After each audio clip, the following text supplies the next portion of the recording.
সকালের টিফিনে বানিয়ে নিয়েছি গরম গরম পাস্তা। পাস্তা খেতে আমাদের বাড়িতে সকলেই ভালোবাসে। চাউমিনটা অতটা পছন্দ করে না ঠিক, কিন্তু পাস্তাটা ভীষণ পছন্দ করে। যেহেতু নিরামিষ, তাই জন্যে নিরামিষভাবেই পাস্তাটা বানিয়ে নিয়েছি। গাজর আলু দিয়ে আর গোলমরিচ গুঁড়ো দিয়ে বানিয়েছি। আর কোনো সবজি ছিল না।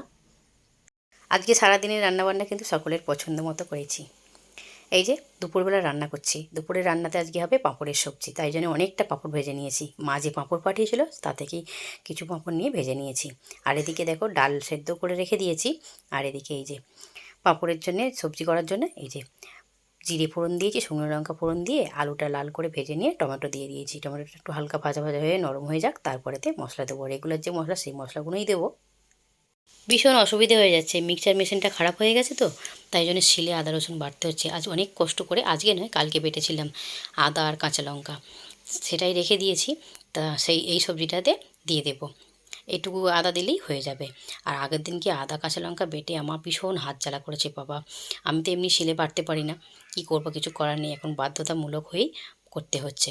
আদা কাঁচা লঙ্কাটা দিয়ে ভালো করে ভেজে নিলাম।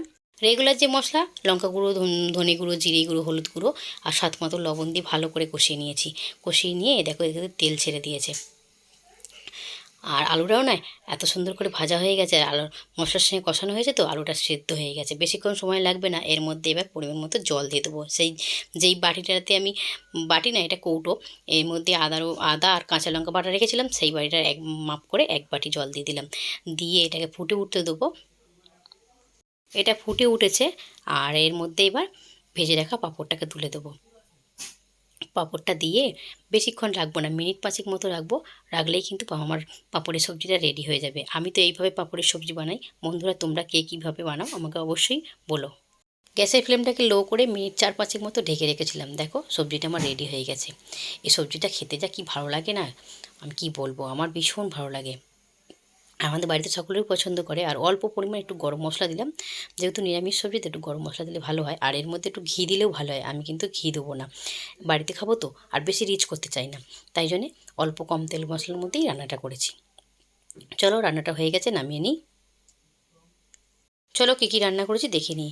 এই যে ভাত বানিয়েছি, একদম অল্প করেই করেছি, দুপুরের মতো। আর তার সাথে এই যে লম্বা লম্বা করে বেগুন ভাজা করেছি। আর শশা কেটে নিয়েছি। বেগুন ভাজা খেতে ভীষণ ভালোবাসি আমিও। আর আমাদের বাড়িতে বাবুও ভীষণ পছন্দ করে বেগুন ভাজাটা। আর এই যে এদিকে ডাল করে নিয়েছি, জিরে আর কাঁচা লঙ্কা ফোড়ন দিয়ে ডালটা বানিয়েছি। আর তার সাথে রয়েছে ভীষণ একটা পছন্দের সবজি, সকলেই ভালোবাসে আমাদের বাড়িতে, পাঁপড়ের সবজি। আর এই যে একটু পাঁপড় ভাজাও রেখে দিয়েছি খাওয়ার জন্য। রাতে খাওয়ার জন্যে গরম গরম পরোটা করে নিয়েছি। আর তার সাথে বানিয়েছি সয়াবিনের সবজি, আলু ছাড়াই করেছি। চলো বন্ধুরা, ভিডিওটা এখানেই শেষ করছি। সকলেই ভালো থেকো।